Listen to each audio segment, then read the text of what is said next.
why I voted the way I did, just very quickly. It had nothing to do with the agenda placement of whether or not the speaking is going to be the beginning or the end. I've said that in public a number of times. That is not the issue or where my concerns were.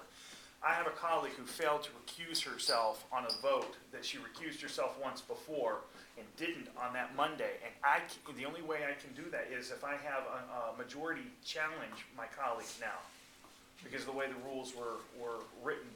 And the only way that anybody's going to know about this is if someone takes that individual to the ethics board and the charge is laid. Yeah.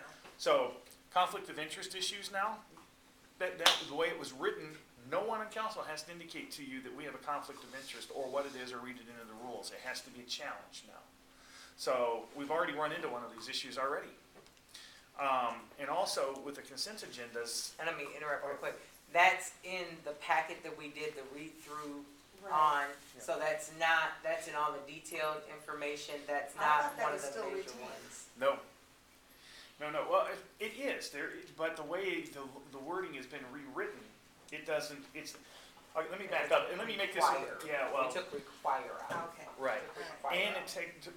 instead of getting into the nitty-gritty of this, I just simply say I'm a technocrat. I'm an analyst. That's what I do for a living. I look at policies and laws, and I determine whether or not there seems to be an issue with the way the wording has been done and the way the changes are coming. And when I saw the way the wording had been rewritten in a lot of the different subsections of the rules, I saw a lot of problems coming our way.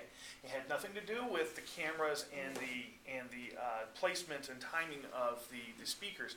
It had a lot to do with the procedural issues that were buried inside some of this stuff that I had a lot of problems with, and that's where my vote came from. And I wanted to vote this version down to come back and look at the rest of the small stuff to get that cleaned up and then bring the bigger issue back.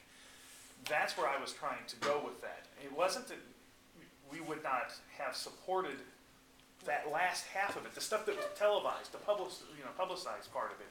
It's the guts of the stuff, this fine print that most of my colleagues, not Phelan, but some of the other folks, just lean over and don't worry about. And that's the stuff that gets you into trouble down the road. And we did. We had, Eric and I personally had several very, very intense, involved discussions and read